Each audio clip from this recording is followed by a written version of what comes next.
ঠাকুর যতবার বলছে ওমা তোমার আকাশ তোমার বাতাস, ততবার ঠাকুর বলছে ও কালিমা তোমার আকাশ তোমার বাতাস।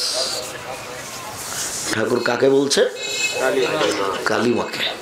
ও কালিমা তোমার আকাশ তোমার বাতাস।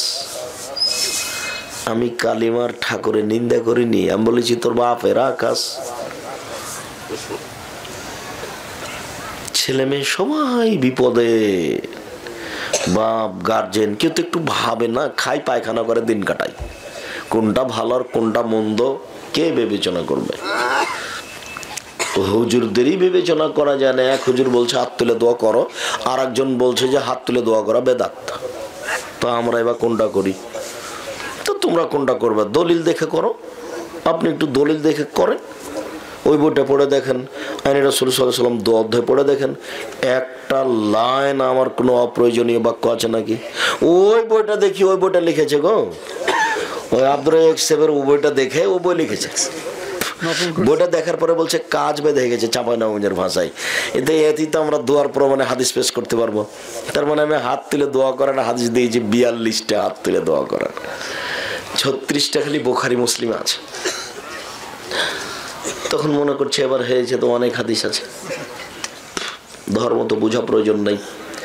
সম্মানিত দিনী ভাই বোন, আপনাকে আমি অনুরোধ জানাচ্ছি যে আপনি শিরক মুক্ত জীবনযাপনের চেষ্টা করেন, বিচারের মাঠে আল্লাহ ক্ষমা করবেন ইনশাআল্লাহ। চেষ্টা করেন প্রাণপণে। এদেশের অবস্থায় শিরক মুক্ত থাকা খুব জটিল, খুব জটিল।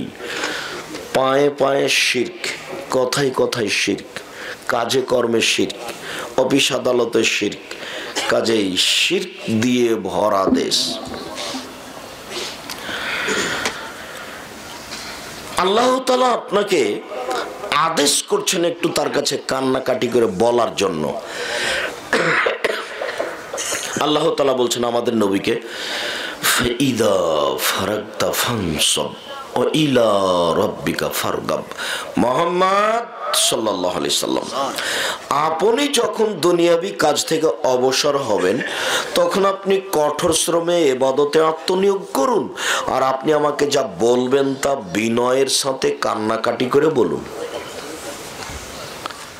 এটা আল্লাহর আদেশ। আল্লাহ আমাদের নবীকে আদেশ করছেন। মানুষের দুনিয়াবি কাজ, সকালে জমিতে গেছে, বিকালে আসবে, এটা দুনিয়াবি কাজ। মানুষ দোকানটা খুলেছে রাত দিন 10টায়, রাত 10টায় বন্ধ করবে, এটা আল্লাহর কাছে বলতে হবে কিভাবে? কাউবাউ করে বলতে হবে। ঢাকা, গাজীপুর, নরসিংদী, নারায়ণগঞ্জ, মানিকগঞ্জ, মুন্সিগঞ্জ এসব ডিস্ট্রিক্টের ভাষায় কাকতি মিনতি করে বলুন।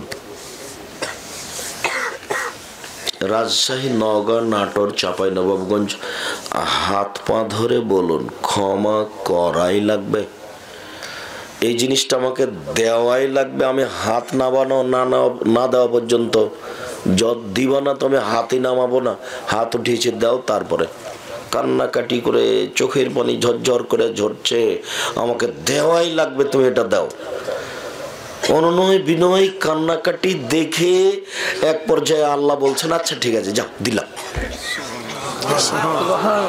আর আপনার দোয়া তো আল্লাহ সব, আপনার দোয়া দেখলে আমাকে মনে হয় আপনি মনে হয় মজাক করছেন।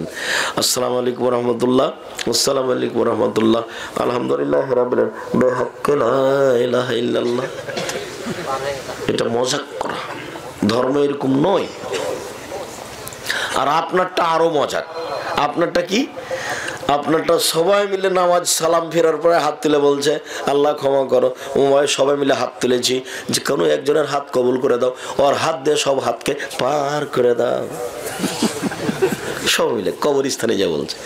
আমার চাচা যখন কবরস্থানে হাত তুলে দোয়া করতে যেতেন তখন চতুর্দিক ঘেরা দাঁড়াতেন, কোনো এক জায়গায় ফাঁকা থাকলে বলতেন ওইটা বন্ধ করো, ওইটা বন্ধ করো। সবাই মিলে চতুর্দিকে দাঁড়ালে যে কি হবে আল্লাহ ভালো জানে, কিছুই হবে না, পাপ হবে। কেন ওটা তো পদ্ধতি নয়, কবরস্থানে ভাবে যেতে হবে না। দেখবেন, 1 মিনিট দেখেন তো, দেখেন তো 1 মিনিট, আমি একটু দেখাই, 1 মিনিট দেখেন তো।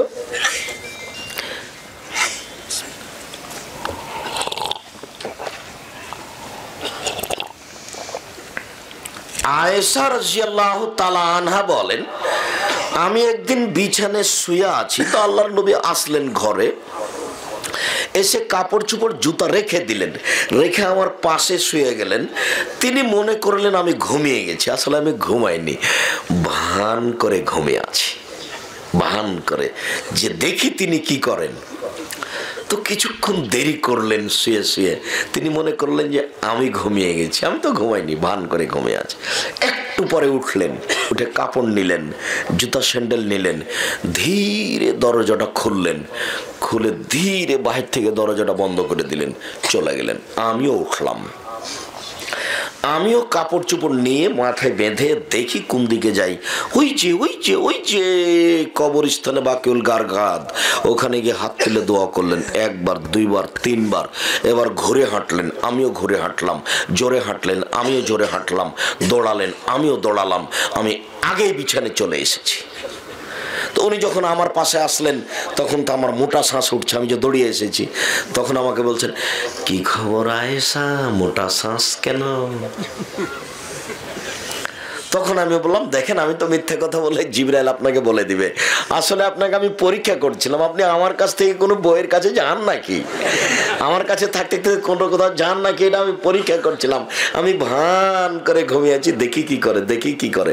তো দেখি এই এখন আমি যেটা আপনাকে বলতে চাচ্ছি, আয়েশা রাদিয়াল্লাহু তাআলা আনহা যেটা করলেন সেটা এখন বাদ দেন। আমি আপনাকে যেটা বলছি সেটা হলো আল্লাহর নবী কি করলেন, কবরস্থানে গিয়ে একাই হাত তুলে দোয়া করলেন। নবী রাসূল বাদ দিয়ে পৃথিবীতে সবচেয়ে দামি মানুষ আবু বকর সিদ্দিক রাদিয়াল্লাহু তাআলা। নবী রাসূল ছাড়া পৃথিবীর সৃষ্টি থেকে নিয়ে কিয়ামত পর্যন্ত সবচেয়ে দামি মানুষ কে বলেন তো? আবু বকর সিদ্দিক রাদিয়াল্লাহু তাআলা। কই একটু বলে গেলেন না তো, চলেন একটু দোয়া করে আসি না, চলেন কবরস্থানে যাই, বলে যাননি। পৃথিবীর দামি মানুষ মহামানব উমর রাস্তায় হাঁটলে ও রাস্তা দিয়ে শয়তানের বাবার ক্ষমতা নাই হাঁটতে পারে, আশ্চর্য। উনি তো শয়তানকে দেখতে পান না। উমর কি শয়তানের গায়ে থাপ্পড় মারতে পারবেন না? তার ইমানি ক্ষমতা এত বেশি, শয়তান রাস্তা ছেড়ে দেয়। তো একটু তো বলতেন, উমর তোমার তো অনেক ইমান, চলো না একটু দোয়া করে আসি, বললেন না। নিজের বউ, কত দামি মহিলা, পৃথিবীতে সবচেয়ে দামি মহিলা, তাকে ঘুমিয়ে রেখে গেলেন, একটু বলেও গেলেন না। দেখবেন আরেকটা, বদরের যুদ্ধ শুরু হয়ে গেছে, হাত তুলে দোয়া করছেন আর এভাবে বলছেন, হাত তুলে বলছেন, আল্লাহুম্মা ইন তুহলিক হাযিহিল ইসাবা লা তুবাদু ফিল আরজি ইলা ইয়াউমিল কিয়ামা। আল্লাহ তুমি যদি আজকে বদরের মাঠে 313 জন লোককে ধ্বংস করে দাও, কিয়ামত পর্যন্ত তোমাকে ডাকার মতো কোনো মানুষ থাকবে না। এইভাবে হাত তুলে বলছেন বলছেন বলছেন। এক পর্যায়ে আবু বকর সিদ্দিক সাথ না দিয়ে গায়ে হাত দিয়ে বলছেন, এক ফিকা ছেড়ে দেন তো, যথেষ্ট, আর লাগবে না, যা আপনি দোয়া করেছেন এতে আমরা পার হয়ে যাব, আর লাগবে না। কই আবু বকর সিদ্দিক তো সাথ দিলেন না। নামাজের পরে সবাই মিলে হাত তুলে দোয়া করা বেটা দেখায়, ওর শরম থাকা দরকার। জাতির কাছে ওকে একদিন ক্ষমা চাইতে হবে। হাত তুলে দোয়া করার অনেক হাদিস করেন, দেখবেন। আর একটা দেখবেন, এদিকে দেখেন, এদিকে দেখেন। ইব্রাহিম আলাইহিস সালাম তার দুধের বাচ্চা এবং স্ত্রীকে রেখে দিলেন কাবা ঘরের পাশে জমজম কূপের উপর। এই কি সহজ ব্যাপার, এই কি চারটিখানি ব্যাপার। দিন দিন শো কিলোমিটার হাঁটলে কোনো মানুষ নেই, রেখে চলে যাচ্ছে। পিছনে পিছনে স্ত্রী হাঁটছেন আর বলছেন, আইনা তাজাব ইব্রাহিম, ইব্রাহিম কোথায় যাচ্ছেন?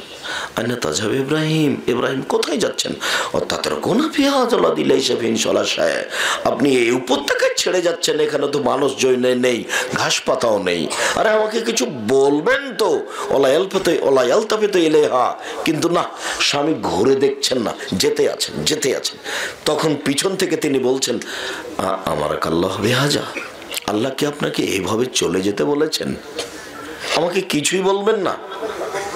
তখন ওইদিকে মুখ করে বলছেন, না, হ্যাঁ। তখন স্ত্রী বলছেন, ঠিক আছে, আল্লাহ তাআলা আমাকে ধ্বংস করবেন না। এই জায়গাটা যখন আমি দেখি, তখন আমার মূসা আলাইহিস সালামের কথাটা মনে পড়ে। কোন সাহসে তিনি বলছেন যে আল্লাহ আমাকে ধ্বংস করবে না, কিছুইতে ব্যবস্থা নেই। আরে থাকার তো কুঁড়ে ঘর বা একটা পাথরের নিচে বা একটা কিছু, আর কিছু তো খাওয়ার পানি একটা ব্যবস্থা কিছু থাকবে। মাস মাস থাকলে কোনো মানুষের সাথে সাক্ষাৎ হবে না। 100 কিলোমিটার হাঁটলে কোনো মানুষ দেখা যাবে না। অবাক কথা, এরকম জায়গাতে বউকে আর একটা দুধের বাচ্চাকে রেখে চলে যাচ্ছেন। এক পর্যায়ে স্ত্রী বলছেন, ঠিক আছে তাহলে আল্লাহ আমাকে ধ্বংস করবেন না। কত তাদের ইমানি ব্যাপার। ইব্রাহিম আলাইহিস সালাম নিজেই জানেন না যে এরা কিভাবে থাকবে, এটা কোনো পথ নাই। ঠিক ওই কথাটা আমার মনে পড়ে যখন কালা সব মুসা ইন্নালা মুদরাকুন, মূসার সঙ্গী সাথী বললেন আমরা আটকা পড়েছি, আমাদের আর বাঁচার পথ নেই, আমরা ফেরাউনের হাতে ধরা পড়েছি। ডানে বামে ফেরাউন, পিছনে ফেরাউন, সামনে সাগর, কুলজুম সাগর, বাঁচার কোনো পথ নেই, আমরা আটকা পড়েছি। তখন মূসা আলাইহিস সালাম বলছেন, কাল্লা, কখনো নহে, অসম্ভব হতে পারে না, ফেরাউন আমাকে ধরতে পারে না, কখনো নহে, অসম্ভব হতে পারে না, ফেরাউন আমাকে ধরতে পারবে না। ইন্না মাইয়া রাব্বি, আমার সাথে আমার প্রতিপালক রয়েছেন, সায়াহদিনী, তিনি আমাকে পথ দেখাবেন। সুবহানাল্লাহ। কি পথ? কোনো পথই নেই। কোথায় পথ? সামনে সাগর, ছোট নদী নয়, সাঁতার দিয়ে পার হয়ে যাওয়া যাবে। কিসের পথ? দুটো একই ব্যাপার। এদেশে একটা বই পাওয়া যায়, বইটার নাম উপদেশ, নাম শুনেছেন কি? ওতে একটা আলোচনা আছে আল্লাহ ভরসা, সেখানে এটা পাবেন, এই ঘটনা দুটাই পাবেন। আমি আপনার জন্য লিখেছিলাম, কিন্তু কেন যেন আপনি কিনেন না। ওটার সাথে যে আপনার কি হিংসা আল্লাহ ভালো জানে। জাতিকে বলে যাচ্ছি, মাসিক আলিতে সম্পত্তিকে সবাকে পড়তে হবে। আমার মনে বড় স্বাদ, এদেশের মাটি দামে উন্নত মানের প্রতিষ্ঠান গড়বই গড়ব ইনশাআল্লাহ। জামিয়া সালাফের রূপগঞ্জ, নারায়ণগঞ্জ, ঢাকা, জামিয়া সালাফের ডাঙ্গিপাড়া, পাওয়া, রাজশাহী, এই প্রতিষ্ঠানের মুখপাত্র পত্রিকা মাসিক আল ইতেসাম পত্রিকা। 50টা প্রশ্নের উত্তর আছে। 10 জন খালি মুফতি আছে, 10 জন মুফতি দেও পত্রিকা বের হয়। এই 2 প্রতিষ্ঠানে প্রতি মাসে আপাতত বেতন লাগে 15 লক্ষ এক মাসে। কিভাবে হয়? আপনি দোয়া করেন ওই জন্য হয়, আমিও নিজে জানি না কিভাবে হয়। আমি তো নিঃস্ব মানুষ, আমি তো আর আব্দুর রফের ভাইদের মতো, এদের বাপ চাচাদের মতো জমি যায় রাখি না, ধনী মানুষও নয়। আমি তো কচুর পাতার পানি টলবন টলবন করে, আমার আর কি দাম আছে? নিঃস্ব ফকির মানুষ, রাস্তাঘাটে চলি। আল্লাহকে বলি আমি 10 পয়সা ক্ষতি করি না, তুমি এই প্রতিষ্ঠান কবুল করো। আর জাতিকে বলি যে তোমরা বলো, আপনারা বলেন যে আল্লাহ আব্দুর রাজ্জাক সাহেবের প্রতিষ্ঠান কবুল করো। উপরে কবুল হয়ে গেলে কোনো সমস্যা নাই। আর উপরে যদি একটু নড়চড় হয়, সারা দুনিয়া লাগলে আপনি করতে পারবেন না কিছু। সারা দুনিয়া যদি এখন বলেন যে সহযোগিতা করবো, তবুও হবে না। কোন দিক দিয়ে যে কি হবে আর কাজই হয় না। আমরা এক সন্ধ্যা প্রতিষ্ঠানে খেলে টাকা দিয়ে দিই, ও প্রতিষ্ঠান আমরা খাই না। আপনাদের জামিয়া সালাফের রূপগঞ্জ, নারায়ণগঞ্জ, ঢাকা, জামিয়া সালাফের ডাঙ্গিপাড়া, পাওয়া, রাজশাহী, আপনাদের এই প্রতিষ্ঠানে আমি আব্দুর রাজ্জাক বিন ইউসুফ এক সন্ধ্যা খেলে আমি তার টাকা দিয়ে দিই। আমি আপনাদের প্রতিষ্ঠানে খাবো না, আপনাদের প্রতিষ্ঠানের আমি কোনো সহযোগিতা নেব না। আপনাদের প্রতিষ্ঠানে পুকুরে মাছ ধরা পড়লে আমি সে মাছ খাই না। আমি চেষ্টা করি আপনাদের প্রতিষ্ঠান থেকে কোনো কিছু না নেওয়ার। আমি যেটুকু রুজি পাই, আমি উপার্জন করে সেটুকুর উপরে আমার সংসার পরিচালনা করার চেষ্টা করি। আমি দোয়ার দাবিদার, আপনাকে দোয়া করার জন্য অনুরোধ জানাচ্ছি। সম্মানিত দিনী ভাই বোন,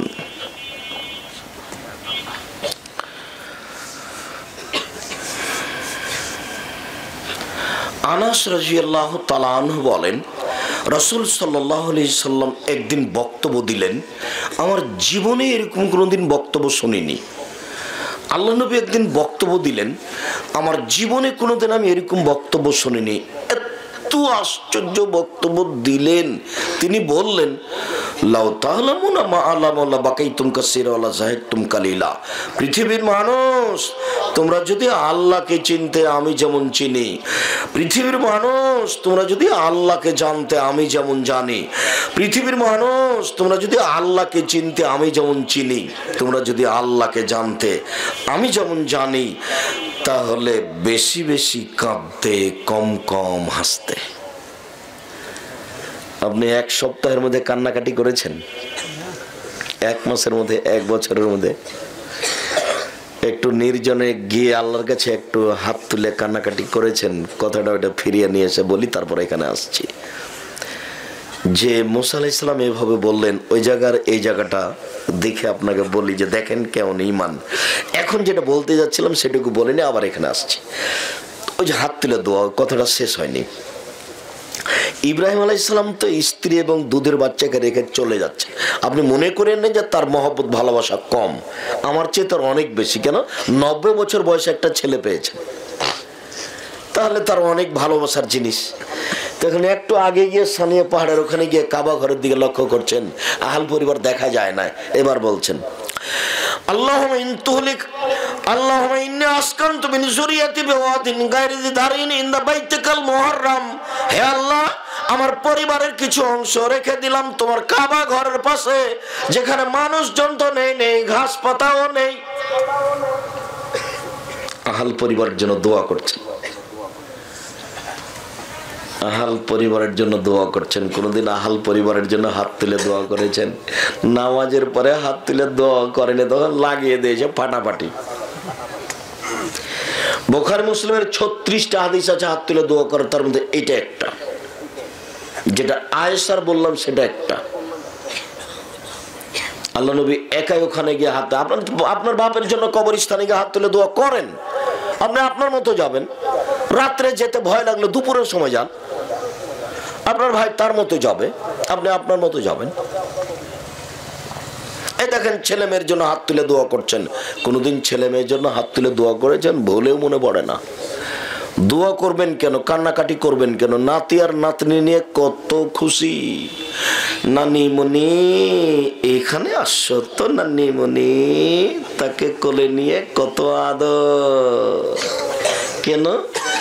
ছেলে যে 1.5 লক্ষ টাকা মাসে চাকরি করে, কত টাকা নানার খুশিতে আনন্দে দিন কাটে। 10 কেজি গরুর গোস্ত কিনে, 5টা 7টা মুরগি কিনে, কান্নাকাটির সময় কোথায়?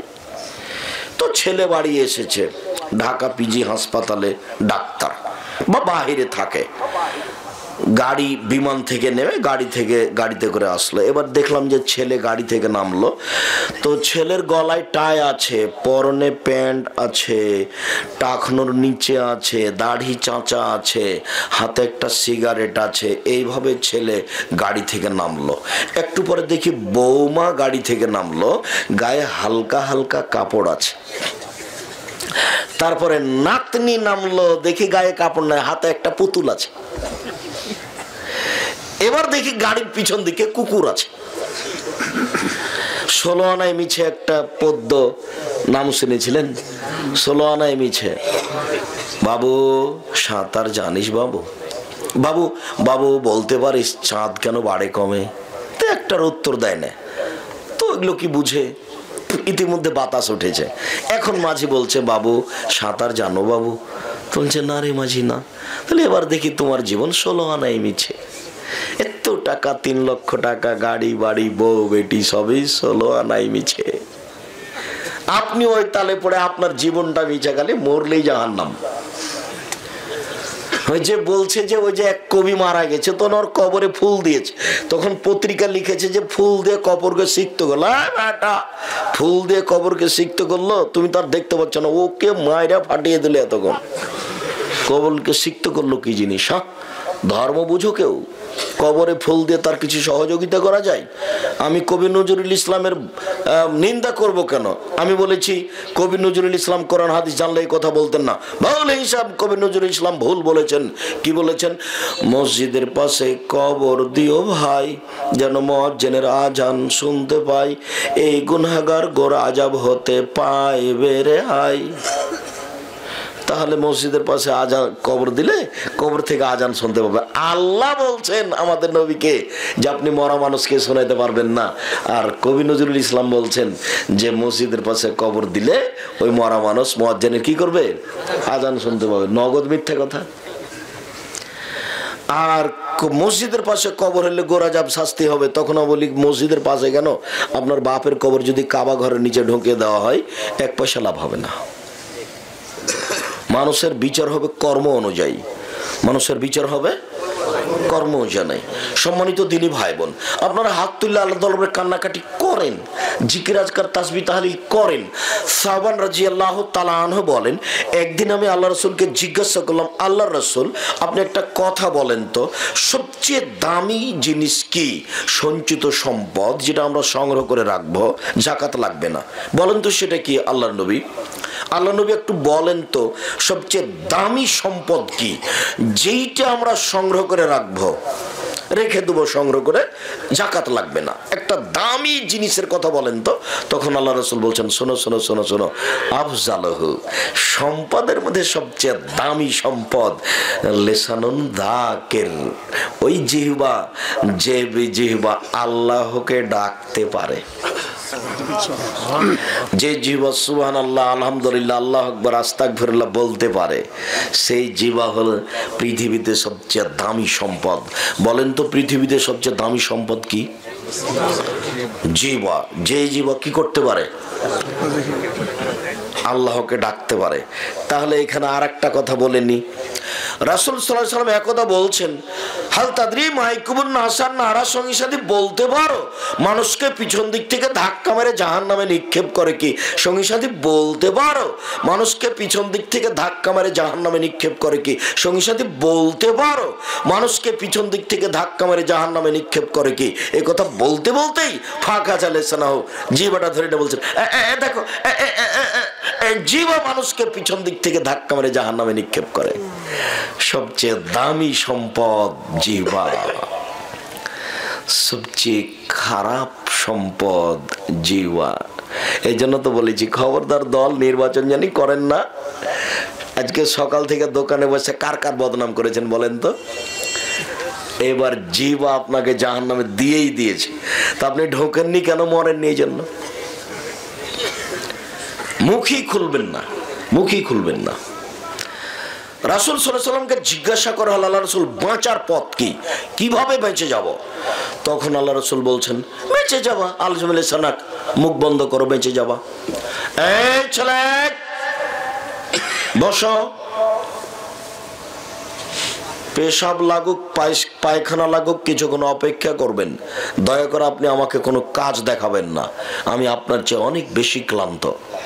আর প্রোগ্রাম শেষ হলে আমি ঢাকা যাব ইনশাআল্লাহ, জামিয়া সালাফিয়া রূপগঞ্জ নারায়ণগঞ্জ ঢাকা যাব। অতএব দয়া করে আপনি আমাকে কোনো কাজ দেখায়েন না যে আমি খুব ব্যস্ত, আমার পেশাব লেগেছে, আমার পায়খানা লেগেছে, আমি একটু চা খেতে যাব, এরকম কাজ দয়া করে আমাকে দেখায়েন না, যেহেতু আপনারটা আমি গ্রহণ করব না। আপনি কিছুক্ষণ অপেক্ষা করেন, আপনার আগে আমি আলোচনা ছেড়ে দেওয়ার চেষ্টা করছি। আমি তো আর আব্দুল্লাহ বিন ফজল নই যে সারা রাত বক্তব্য দিব, আমার কাছে বিদ দেয় নেই, তবে সারা রাত বক্তব্য দিব কি? একটু পরে আমার বিদ্যা শেষ, তখন বলবো আসসালামু আলাইকুম।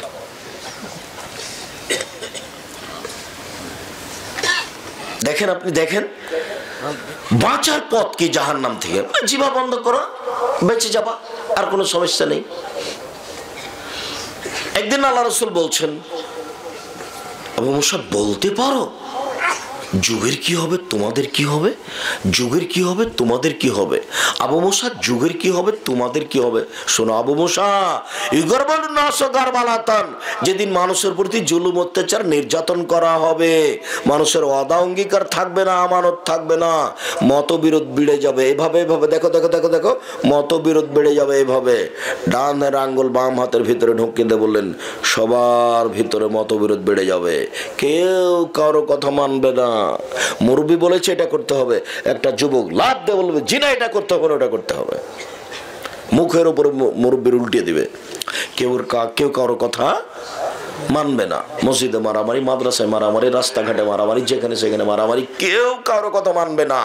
তখন তোমাদের কি হবে? যুগের কি হবে? তোমাদের কি হবে? যুগের কি হবে? তখন আবু মুসা বলছেন ফামা তা'মুরুনি, বলেন তাহলে কি করব? যেটা আপনি বলবেন সেটাই করব। তখন বলছেন আলজেম লেসানাক, মুখখান বন্ধ রেখো। বুঝতে পারছেন না মনে হয়? মুখখান বন্ধ রেখো, জান্নাতে চলে যাবা। রাসূল সাল্লাল্লাহু আলাইহি ওয়াসাল্লাম পৃথিবীর মানুষ মাইয়াজমানলি মা বাইনাল লাইহি ওয়া মা বাইনার রিজলাই হাদমাল্লাহুল জান্নাহ, তোমরা যদি দুইটার জিম্মেদারি নিতে পারো, আমি মুহাম্মদ সাল্লাল্লাহু আলাইহি ওয়াসাল্লাম জান্নাতের জিম্মেদারি নিলাম। যাও, এক, মুখ কন্ট্রোলে রাখো, মুখ দিয়ে কারো বদনাম করো না, কিভাবে জান্নাতে নিয়ে যেতে হবে সেটা আমার ব্যাপার। দুই, জেনায় লিপ্ত হয়েও না, বাস এই দুটা কাজ করো না। কিভাবে জান্নাতে নিয়ে যেতে হবে সেটা আমার ব্যাপার। উপস্থিত বৈঠকের মুসলিম বোন, শোনেন তো, আপনার সাথে একটা কথা বলি, এদিকে শোনেন। কথা বলছেন নাকি এখনো? এদিকে শোনেন। মহিলাদের জন্য জান্নাত সহজ, সব দরজা খোলা, চারটা কাজ করলে সবটাই খোলা, যা যেটা দিয়ে সেটা দিয়ে চলে যান। পুরুষ এত সহজ নয়, এত সহজে জান্নাতে যেতে পারবে না পুরুষ। এক, সালাত খামসাহা, 5 ওয়াক্ত নামাজ পড়বেন, জান্নাত। 2, সামাত সাহারা, রমজান মাসে রোজা থাকবেন, জান্নাত। 3, আতাত বালাহ, স্বামীকে একটু মেনে চলবেন, তিতা লাগলেও মিঠা লাগলেও। অনেক সময় স্বামীকে তিতা লাগে, গালি দিয়েছে দিয়ে আবার পানি চাচ্ছে, এখনই গালি দিল, যে বলছে পানি দে, তখন পানি যখন দিবে তখন আপনি এইভাবে দিয়েন না, মুখের সামনে থ্যাকমস করে রেখে মুখখান সরিয়ে দিন, এইভাবে দিয়েন না। এর সাথে সংসার যেহেতু করছেন, কাজে মেনেই চলেন, যেভাবেই হোক, কষ্ট লাগুক, তিতা লাগুক, মিঠা লাগুক, স্বামীকে মেনে চলেন। 4, জেনায় লিপ্ত হয়েন না, জান্নাতের সব দরজা খোলা, সবটাই খোলা, যান যেটাতে যাবেন যান। 4টে, খালি 4টে, শুধু 4টে। 1, 5 ওয়াক্ত সালাত। 2, রমজানের সিয়াম। 3, স্বামীকে মেনে চলা। এটা খুব কঠিন, একটুতে গন্ডগোল লেগে গেছে, যে অকথ্য ভাষায় বলছে, গালি দিচার বলছে, তুই তোর বাপের বাড়ি চলে যা, তুই তোর বাপের বাড়ি চলে যা, তুই উমুক, তুই তুমুক, তারপরে একটু পরে বলছে 1 গ্লাস পানি দে। এটা খুব কঠিন নয়? আপনাকে তো আমি গালি দিতে নিষেধ করেছি, বউকে কোনো সময় গালি দিবেন না, বউকে কোনো সময় নিন্দা করবেন না, ওর সাথে কোনোদিন কটু কথা বলবেন না, সবসময় তাকে আদর করবেন। ওরাই এত আদরের, ওরাই এত আদরের, ওরা হচ্ছে বগুড়া সোনাতলা হাটের আদরের মালসা। ওদের আদর করতে হয়, ওদের ঘেরে রাখতে হয়, ওদের ঢেকে রাখতে হয়, ওদের বাইরে যেতে দিতে হয় না। ওরা খুব দামি সম্পদ আর খুব প্রিয় জিনিস। আল্লাহ বলছেন অমিন আয়াতিন খালাকালাকুম মিন আনফুসিকুম আযওয়াজাল লিতাসকুনু ইলাইহা, পৃথিবীর মানুষ, আমি তোমাদের বউকে তোমাদের মধ্যে থেকে সৃষ্টি করেছি যাতে করে শান্তি তৃপ্তি পাও। সেখানে স্বর্ণ দিয়ে ঘর বানালে শান্তি পাবেন না বউ ছাড়া, মখমল দিয়ে বিছানা সাজালে শান্তি পাবেন না বউ ছাড়া। সব শান্তি বউয়ের কাছে আল্লাহ রেখে দিয়েছেন। কোন শরমে তাকে মারেন, গালি দেন কেন? কেন গালি দিবেন? মারবেন কেন? কেন গালি দিবেন? শ্বশুরের কাছে টাকা চাইবেন কেন? ওই পথে যাবেন কেন? আপনাকে তো আমি বলেছি কাজ করে খান, চকলেট বিক্রি করে খান, শেষ পর্যন্ত ভিক্ষা করে খান। আপনি বউয়ের কাছে, শ্বশুরের কাছে টাকা চাইতে যাবেন কেন? কোনো ঘৃণিত কথা। কাজ করে খান। শ্বশুরকে বছর একটা লুঙ্গি কিনে দিবেন, একটা কাপড় চোপড় কিনে দিবেন, যে তোমার আব্বা এটা আপনাকে আমি উপহার হিসেবে দিলাম, নেন। কোনো দিন বউয়ের সাথে এরকম পিড়াপিড়ি করবেন না, সবসময় আদর করবেন। যত আদর করবেন তত সেবা পাবেন। খুব প্রশংসা করেন, তুমি এত এরকম, তুমি এরকম, তাহলে সারা রাত পাটি বেঁধবে। প্রশংসা প্রিয় মানুষ, সুন্দরী হোক আর না হোক, আপনি বলেন তো খুশি হয়ে যাবে। উপস্থিত বৈঠকের মুসলিম বোন, 4টা কাজ করেন, জান্নাতে একবারে খোলা, 4 যে কোনো দরজাতে ঢুকতে পারেন। 1, 5 ওয়াক্ত সালাত। 2, রমজান মাসে সিয়াম। 3, স্বামীকে মেনে চলা। 4, জেনায় লিপ্ত না হওয়া। যদি এখন মনে করেন আব্দুর রাজ্জাক সাহেব এরকম কিছু যে জেনা ঘটে গেছে, কি করা যায়, যদি তাই মনে করেন, এই ছেলে তোমাকে বলছে, হাই ছেলে তোমাকে বলছি, দিনরাত খেলে অন্যায় করে বেড়াও আর মোবাইলে ল্যাংটা মেয়ে দেখো, বোকা ছেলে, তোমাকে বলছি শোনো, আজ থেকে পাপ বন্ধ করে দাও, কোনোদিন আর কোনো মেয়ের সাথে কথা বলবে না। শোনো, আল্লাহ বলছেন কেউ যদি নিজেকে পাপ থেকে ঠেকাতে পারে, অশ্লীল কাজ থেকে, আমি আল্লাহ থেকে জান্নাতুল মাওয়া দিয়ে দিলাম। উপস্থিত বৈঠকের মুসলিম বোন, এই মেয়ে তোমাকে বলছি, এই মেয়ে শোনো, আবার কথা বলছো নাকি? জেনা হয়ে গেছে, কাউকে বলতে হবে না, তুমি আজ থেকে বন্ধ করো, আর কোনোদিন মোবাইলে কথা বলবো না, তুমি কান্নাকাটি করো। আল্লাহ বলছেন কেউ যদি অশ্লীল কাজ বন্ধ করতে পারে, আমি আল্লাহ তাকে জান্নাতুল মাওয়া দিব। বুঝাতে পারি না কথা মনে হয়? কেউ যদি তার অশ্লীল কাজকে ঠেকিয়ে দিল, আর করবে না, তাহলে আল্লাহ তাকে কি দিবেন? জান্নাতুল মাওয়া দিবেন। দুশ্চিন্তার কিছু নেই, দুশ্চিন্তার কিছু নেই। আমি কারো টাকা মেরে খাইনি, রিক্সাওয়ালাকে একটা থাপ্পড় দিনি, রিক্সাওয়ালাকে একটা থাপ্পড় দিলে বেকায়দায় ছিল, আর ক্ষমা হবে না। এখন রিক্সাওয়ালা কোথায়, রিক্সাওয়ালা কোথায়, খুঁজে বের করো, খুঁজে বের করো, তার হাত ধরে ক্ষমা না, নাহলে তো বেকায়দায় পড়ে গেছি, ক্ষমা তো আর হবে না। এটা রিক্সাওয়ালাকে থাপ্পড় মারলে হবে, ওটা তো আর আল্লাহ ক্ষমা করবেন না। এখন আল্লাহর কাছে ক্ষমা চাইলে আল্লাহ বলবেন রিক্সাওয়ালাকে থাপ্পড় মেরে আমার কাছে হয়? রিক্সাওয়ালার কাছে যাও, ওটা তো আর আমি আমার সাথে নয়, ওটা রিক্সাওয়ালার সাথে। সম্মানিত দিনী ভাই বোন, সবচেয়ে দামি সম্পদ ওই জিহ্বা, যে জিহ্বা আল্লাহকে ডাকে। দুই, কালবুন শাকের, ওই অন্তর যে অল্পতেই খুশি, সন্তুষ্ট, আল্লাহ যা দিয়েছে তাই আলহামদুলিল্লাহ। আপনার কিন্তু স্বভাব খারাপ, আপনার অন্তরটা কিন্তু অল্পতে তুষ্ট হয় না। দেখবেন আপনি, এদিকে দেখেন, এদিকে দেখেন, আপনি আজকে বেগুন উঠিয়েছেন, দিয়ে ছেলেকে বলেছেন যে তুই বাগবাড়ি বাজারে নিয়ে বেগুন বিক্রি করব। তো 10টার দিকে বেগুন ছিল 300 টাকা কেজি, 300 টাকা মন, 11টার দিকে 250 টাকা হয়ে গেছে। আর আপনার ছেলে 11টার দিকে গেছে, তখন 50 টাকা মনে কম হয়ে গেছে। এখন সারা দিন আপনি ছেলের সাথে লেগে আছেন, তোর দাঁত ভেঙে দেবো, তোর দাঁত ভেঙে দেবো, তোকে যে সকালে ডাকলাম, তুই একটু সকালে আলি না কেন, কত টাকা পেয়ে যেতাম, তোর কারণে টাকাটা পেলাম না, একবার একটু বলে না, যাক বেটা যা হয়েছে আলহামদুলিল্লাহ, তাকদীরে ছিল, এটাই হয়েছে, এটা একটু বলে না। খালি ছেলের উপরে কি করছে বুঝতে পারছেন না মনে হয়, খুব খেপছে। তার মানে তার অন্তরটা অল্পতে খুশি নয়। ওই অন্তর সবচেয়ে দামি সম্পদ, যে অন্তর অল্পতেই খুশি। এইখানে আর একটা কথা বলি, এর সাথে আর একটা কথা আছে বলে আমরা পিছন দিকে যাচ্ছি। রাসূল সাল্লাল্লাহু আলাইহি ওয়াসাল্লাম 4টা জিনিস থেকে পরিত্রাণ চাইতেন। আল্লাহুম্মা ইন্নী আউযু বিকা মিন ইলমিন লা ইয়ানফা, আল্লাহ আমি ওই বিদ্যা চাই না যে বিদ্যা উপকার করে না। অমিন কালবিন লা ইয়াখশা, আমি ওই আত্মা চাই না, ওই অন্তর চাই না যে অন্তর কান্নাকাটি করে না। অমিন নাফসিন লা তাসবা, আমি ওই আত্মা চাই না যে আত্মা একটু খুশি হয় না, খালি বলে আরো, খালি বলে আরো, খালি বলে আরো। ওই আত্মা চাই না, আমি ওইটা চাই না। ওই আত্মা চাই যে অল্পতি পাইলে আলহামদুলিল্লাহ, যা পেয়েছে আলহামদুলিল্লাহ। 4, অমিন দাওয়াতিল্লাহ ইস্তাজাবা লাহা, ওই দোয়া করতে চায় না যে দোয়া কবুল হয় না, আমি ওই দোয়া করতে চাই না যে দোয়া কবুল হয় না। সম্মানিত দ্বীনী ভাই বোন, রাসূল সাল্লাল্লাহু আলাইহি ওয়াসাল্লাম সব। ইবনে আব্বাস রাদিয়াল্লাহু তাআলা আনহু বলেন, রাসূল সাল্লাল্লাহু আলাইহি সাল্লাম বলেছেন, আইনান লা তামাসসুহুন নার, 2 শ্রেণীর চক্ষু রয়েছে, 2 শ্রেণীর মানুষ কখনো তারা জাহান্নামে যাবে না। 1, বাকাত মিন খাশিয়াতিল্লাহ, ওই চক্ষু যে আল্লাহর ভয়ে কাঁদে। 2, হারাসাত ফি সাবিলিল্লাহ, ওই চক্ষু যে আল্লাহর রাস্তায় পাহারা দেয়। এক খেলে চেয়ে থাকবেন, কথা 19-20 হয় না যেন। কয়েক মিনিটের মধ্যে আমি আলোচনার শেষের দিকে যাব। এক খেলে চেয়ে থাকবেন, এই ছেলে তোমাকে বলছি, কারো গায়ে হাত দিয়ে থাকবে না, রেডি হয়ে থাকো। আল্লাহ তাআলা বলছেন, ওয়ায়াখিরুনা লিল আযকানি ইয়াবকুনা ইয়াজিদুহুম খুশুয়া, পৃথিবীতে হাজারো মানুষ আল্লাহর ভয়ে কেঁদে মাটিতে লুটিয়ে পড়ে, কাঁদতে কাঁদতে সিজদায় পড়ে যায়। আর তাদের কান্নার শব্দটা যখন কানে যায় তখন ভীতিটাকে আরো বেশি করে দেয়, খুব কান্নাকাটি করে। কোনো দিন একটু সময় হয় না কান্নাকাটি করার। আপনি মনে করছেন যে আমি কান্নাকাটি করি না, পৃথিবীতে কেউ করে না?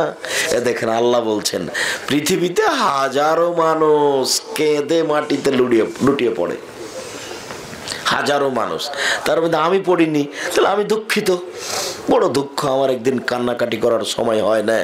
অথচ আল্লাহ তাআলা বলছেন আমাদের নবীকে, আপনি যখন দুনিয়াবি কাজ থেকে অবসর হবেন তখন কঠোর শ্রমে আত্মনিয়োগ করুন, আর আপনি আমাকে যা বলবেন তা কান্নাকাটি করে বলুন। কি চান আপনি? কান্নাকাটি করে বলেন, খুব বিনয়ের সাথে কান্নাকাটি করে বলেন, যেটা বলবেন আমি সেটা শুনবো।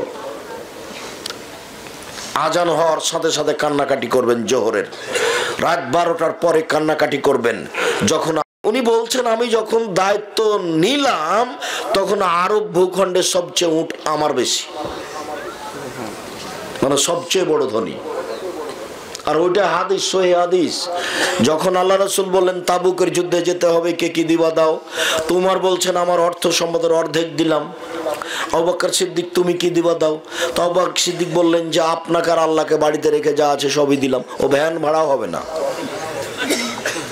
কিন্তু কথা ডিঙ্গি আর কেউ যেতে পারবে না। তখন বলো উসমান তুমি কি করছো? তখন উসমান বলছেন আল্লাহর নবী, যত মানুষ যাবে তাবুকের যুদ্ধে সমস্ত মানুষের অর্ধেকের যাতায়াত খরচ, খাওয়া খরচ আমি দিব। সেদিন লোক সংখ্যা ছিল 30,000। 15,000 লোককে 3 মাসের খাওয়া খরচ দিবেন। 3 মাসের খাওয়া খরচ 15,000 মানুষকে। 15,000 মানুষের এক সন্ধ্যার খাওয়া রেডি করেন দেখি, এক সন্ধ্যায় 15,000 মানুষকে 15,000 উট দিবেন। একটা উটের দাম যদি 1 লক্ষ হয় তাহলে দেন এবার 15,000 উটে কত টাকা আছে? কি যেমন তেমন ধনী।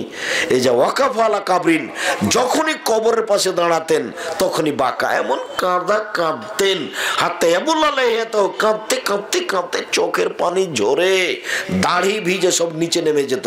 তখন সাহাবীগণ আরো বলতেন, আচ্ছা উসমান, তাজকুলুল জান্নাত ওয়ান নার ফালা তাবকি ওয়া তাবকি মিন হাজা, আপনি জাহান্নামের কথা বলেন, জান্নাতের কথা বলেন, তখন তো কান্নাকাটি করেন না, কিন্তু কবরের পাশে দাঁড়াতে কাঁদেন কেন? তখন তিনি বলছেন, শুনেন, আল্লাহ নবী বলেছেন ইন্নাল কাবরা আউয়াল মানজিল মিন মানাজিলিল আখিরা ফাইন্না জামিনহু ফাবাদা আইসর মিনহু ওয়া ইল্লাম ইয়ানজু মিনহু ফাবাদা আশাদ মিনহু। মরার পরে প্রথম বিপদ হলো কবর।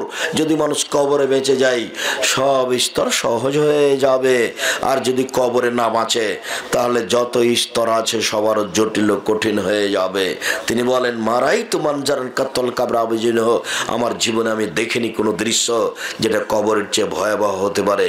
পৃথিবীতে সবচেয়ে আশ্চর্য ভয়াবহ দৃশ্য হলো কবর, যার কারণে আমি কবর দেখলে কাঁদি, যে এখানে যদি পার হতে পারি সব ঠিক, আর যদি এখানে ফেল হয়ে যায়, পার হতে না পারি, তাহলে আর একটাও হবে না। এই জন্য আমি কান্নাকাটি করি। দেখেন একটা মানুষ, কত বড় ধনী মানুষ, কত দান করেছেন, পিছনে পিছনে জান্নাত ঘুরে বেড়াচ্ছে, তবু কাঁদছে। আমার আর আপনার একটু মনে হয় না? আবু হুরায়রা রাদিয়াল্লাহু তাআলা আনহু বলেন,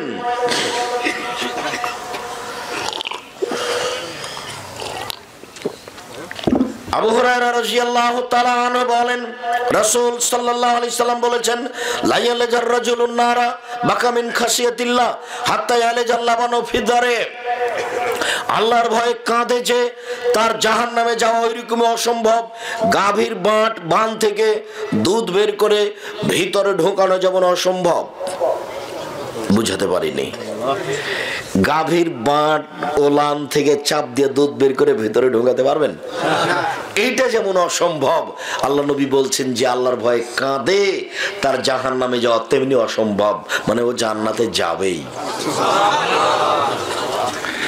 মুআবিয়া ইবনে হাওদা রাদিয়াল্লাহু তাআলা আনহু বলেন, রাসূল সাল্লাল্লাহু আলাইহি সাল্লাম বলেছেন, সালাসাতু উয়ুনিন লা তারাহুমুন নার, 3 শ্রেণীর চক্ষু জাহান্নাম দেখবে না।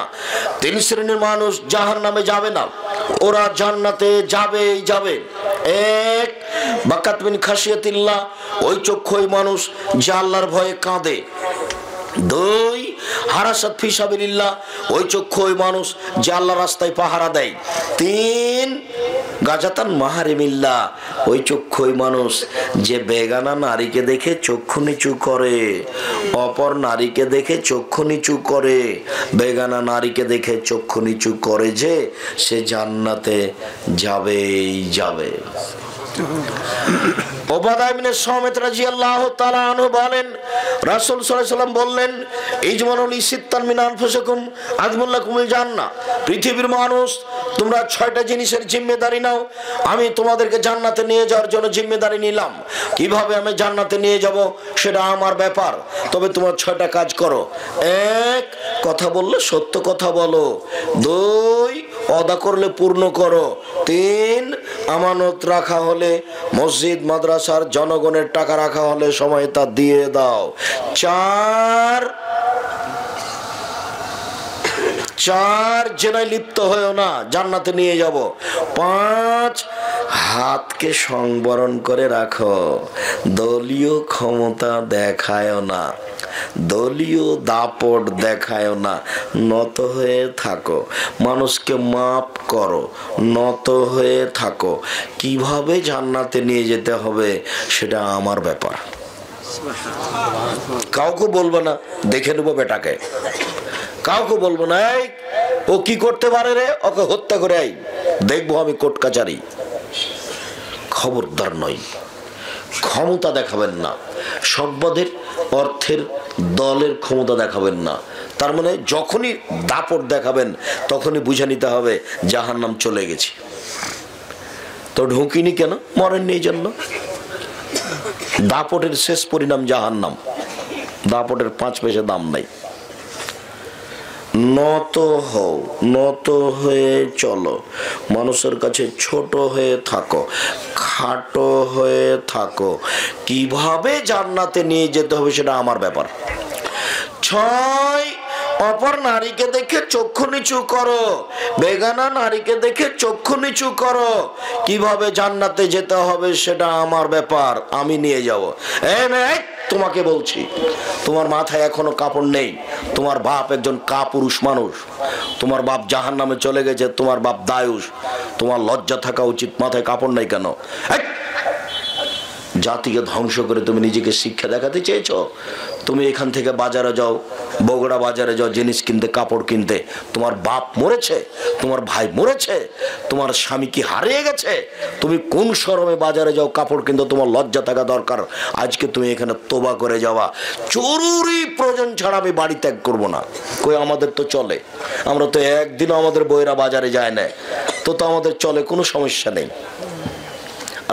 আপনি এমন একটা কাপুরুষ যে মোহর দিয়েছেন আপনি, আর আপনার স্ত্রী চোখে মুখে আসকারা মাস্কারা লাগিয়ে রিক্সাওয়ালার উঠে রিক্সাওয়ালাকে ভোগ করতে দিয়েছেন। একটু লজ্জা লাগে না? একটু খারাপ লাগে না? মোহর দেন আপনি, আর আসকারা মাস্কারা কিনতে টাকা দেন আপনি, আরও সাজগোজ করে বগুড়াতে হাঁটে আর লোকে দেখে, আপনার খারাপ লাগা দরকার। আমাদের যদি এরকম দৃশ্য একদিন হয়ে যায়, অজ্ঞান হয়ে যাবো। ইন্নালিল্লাহি, এই দৃশ্য সহ্যই করতে পারবো না, এটা অসম্ভব, হতে পারে না। শোনো, তোমাকে আর একটা কথা বলছে, এদিকে শোনো। পেটে যখন বাচ্চা আসবে তখন তুমি টিভির সামনে দাঁড়াবা না, আমার কথাটা মনে রাখো তো দেখি। শোনো, পেটে যখন বাচ্চা আসবে তখন কোনো হাটে বাজারে যাবা না, কোনো বেপরদায় চলবে না। কেন জানো? ওইটার প্রতিক্রিয়া তোমার বাচ্চার উপরে পড়বে। রাসূল সাল্লাল্লাহু আলাইহি ওয়াসাল্লাম বলছেন, কোন পাপী মানুষ যখন মারা যায় তাড়াতাড়ি কবর দাও, তাড়াতাড়ি কবর দাও, তাড়াতাড়ি কবর দাও। কেন?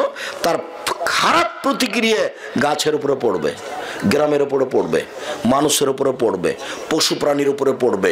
অতএব এই তুমি যে টিভি দেখছো ল্যাংটা মেয়ে, তুমি যে বাজারে চলে যাচ্ছ, পেটে বাচ্চা আছে, যত খারাপ দৃশ্য আছে সব তোমার বাচ্চার উপরে পড়বে। বাচ্চা প্রসব হয়ে যখন বাচ্চা হাঁটতে শিখবে তখন তোমাকে হত্যা করতে চাইবে এই বাচ্চা, তোমাকে মায়ের তোমার সাথে জেনা করতে চাইবে এই বাচ্চা। আস্তাগফিরুল্লাহ ওয়া আতুবু ইলাইহি। এই কথা মুহাম্মদ সাল্লাল্লাহু আলাইহি ওয়াসাল্লাম বলেছেন। আমার উম্মত ওই ইহুদি খ্রিস্টানের সাথে মিলতে এমনভাবে ইহুদি খ্রিস্টানের সাথে মিলে যাবে, ইহুদি খ্রিস্টানের যদি কেউ মায়ের সাথে জেনা করে থাকে, আমার উম্মতের লোক মায়ের সাথে কি করবে? জেনা করবে। সাবধান, তোমাকে বলছে, এদিকে শোনো, তোমাকে আবারও সাবধান করছে উপস্থিত বৈঠকের মুসলিম বোন, আপনি একটু কথাটা শোনেন তো। চলে তো গেছেন মনে, আগে ঢং ঢং করে এসেছেন, ঢং ঢং করে চলে গেছেন। স্বামী আপনার কাপুরুষ, বাড়ি গেলেন কেন? ওখানে জজ কোর্ট আছে না হাইকোর্ট আছে? কেন বাড়ি গেলেন আপনি? কি দেখাতে যাচ্ছেন আপনি? আমি তো আব্দুর রাজ্জাক বিন ইউসুফ আপনার জন্য এসেছি। কোন শরমে আপনি বাড়ি চলে গেলেন? কোন জমিদারের স্ত্রী আপনি? আপনি কয় টাকার মালিক? কি আছে আপনার কাছে এমন? কয় টাকা কয় পয়সা বিদ্যা আছে আপনার কাছে? আপনার গোটা বংশটাকে আমি হারিয়ে দিতে পারি। আপনি চলে গেলেন কেন? আপনি আমাকে কি দেখাতে চাচ্ছেন? আমি তো আপনার জন্য এসেছি। আপনি কয় টাকার মালিক? আপনার স্বামী কি করে? কেন আপনি যাবেন? আমি আপনার জন্য এসেছি কষ্ট করে, আপনাকে আমি কিছু কথা বলবো এই জন্য। দয়া করে আমি কোনোদিন এলাকায় চলে আসলে 10 কিলোমিটার আশেপাশে কোনো দিনই ভাই বোন বাড়িতে থাকতে পাবেন না। আপনি তো দূরের কথা হিন্দুও থাকতে পাবে না। আমি হিন্দুরও কিছু উপকার করবো ইনশাআল্লাহ, করবই করব। অতএব আপনি ইনশাআল্লাহ এইখানে আপনি কথাটা ভালো করে মনে রাখেন যে পেটে যখন বাচ্চা তখন আপনি কোথায় যায়েন না, এভাবে টিভির সামনে দাঁড়ায়েন না। হাদিস বুখারী মুসলিম, রাসূল সাল্লাল্লাহু আলাইহি ওয়াসাল্লাম বলছেন খারাপ মানুষটাকে তাড়াতাড়ি কবরে দাও, তাড়াতাড়ি কবরে দাও। কেন?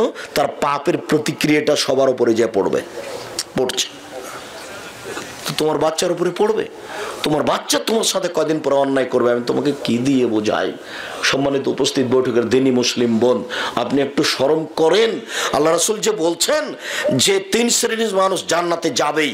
এক শ্রেণীর মানুষ হলো বেগানা পুরুষকে দেখে চক্ষু নিচু করে যারা। তা আপনার তো সবই কাপড়ের ঢাকা নাই, সবই খোলা আছে। আমি এখন কেমনে রাস্তায় চলি? বাজার তো ঘেরেছেন আপনি, রাস্তা তো ঘেরেছেন আপনি। আর আপনাকে বলছি মুরব্বী, ও কিন্তু আপনার মেয়ে, ও হিন্দুর নয়। ও হিন্দুর মেয়ে নয়। আপনি অত কাপুরুষ নন। কেন মেয়ে এভাবে যাবে? 7 ছেলের মা হলো মেয়েকে পিটিয়ে দিবেন। বলিনি আপনাকে? বুখারী মুসলিমের হাদিস দেখায়নি? দেখেনি? আবার দেখাতে হবে। এদিকে দেখেন, দেখেন তো আবার।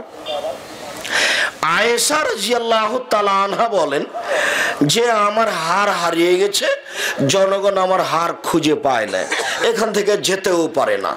নামাজের টাইম হয়ে গেছে, পানি নাই, ওযুও করতে পারে না, সবাই বিপদে। তো জনগণ আমার আব্বার কাছে আসলো। আমার আব্বার কাছে এসে বলছে, আপনি জানেন আপনার মেয়ে কি ঘটিয়েছে? কি ঘটিয়েছে? ও তো হার হারিয়ে দিয়েছে, খুঁজে পাওয়া যায় না, মানুষ সব আটকা পড়ে গেছে, পানি নাই, ওযু করতে পারে না। তাই এই কথা শুনে যে তিনি আসলেন রাগ করে। আয়েশা বলছেন ফাল্লাকা জানি লাকচাতান শাদীদা, আমার বাপ এসে কোমরের উপরে এত জোরে কয়েকটা কিল মারলেন। ওই সময় আমার স্বামী আমার উরু রানের উপরে মাথা দিয়ে ঘুমিয়েছিলেন। যদি আমার স্বামী আমার উরু রানের উপরে মাথা দিয়ে না ঘুমাতেন তাহলে আমি মায়ের কারণে দূরে সরে যেতাম। তিনি এত জোরে মারলেন। সবচেয়ে দামি মানুষে মারলেন আবু বকর সিদ্দিক রাদিয়াল্লাহু তাআলা। সবচেয়ে দামি মানুষের সামনে মারলেন রাসূল সাল্লাল্লাহু আলাইহি সাল্লাম। সবচেয়ে দামি মহিলাকে মারলেন আয়েশা রাদিয়াল্লাহু তাআলা আনহাকে মারলেন। জামাইয়ের সামনে মারলেন, দিন দুপুরে মারলেন, হাত দিয়ে মারলেন। আমাদের দেশের দৃশ্য যদি এরকম হয় যে জামাই বেটির উরু রানের উপরে মাথা দিয়ে শুয়ে আছে, ওখানে গিয়ে মারা তো দূরের কথা, খালি যদি এরকম একটা চোখে পড়ে তাহলে মুখখান ঘুরিয়ে নিয়ে আর এক দিক দিয়ে চলে যাবে শ্বশুর। বুঝাতে পারলাম না কথা? মনে হয় জামাই যদি বেটির উরু রানের উপরে মাথা দিয়ে ঘুমিয়ে থাকে তো আমাদের দেশের বাপের বেটি বা শ্বশুর ওখানে যাবে? খালি চোখে পড়লে এভাবে ঘুরে চলে যাবে। এই অবস্থায় গিয়ে পিটিয়ে দিয়েছে বেটিকে। বেটি 7 ছেলের মা হলো, বাপের কাছে বড় নয় কোনোদিন। একটু 19-20 দেখলে জামাইয়ের সামনে পিটিয়ে দিবেন, যা হবে তাকদীরে হবে। হাদিস বুখারী মুসলিম। আপনি যদি নিজেকে কাপুরুষ মনে করেন তাহলে সংসার কি দিয়ে ঠিক হবে? 3 শ্রেণীর মানুষ জাহান্নামে যাবে, তার মধ্যে আপনি আছেন। 3 শ্রেণীর মানুষ জাহান্নামে যাবে। 1, মধুমেনুল খামর, যারা নিয়মিত বিড়ি, তামাক, জর্দা, সিগারেট, গুল, নেশাদার দ্রব্য খায়, পান করে, ওরা জাহান্নামে যাবে। 2, আর রাজালাতু মিনান নিসায়ে, পুরুষের বেশধারী নারী, যারা পুরুষের জুতা স্যান্ডেল পরে, যারা পুরুষের শার্ট প্যান্ট পরে, যারা পুরুষের পোশাক পরে, যারা মাথার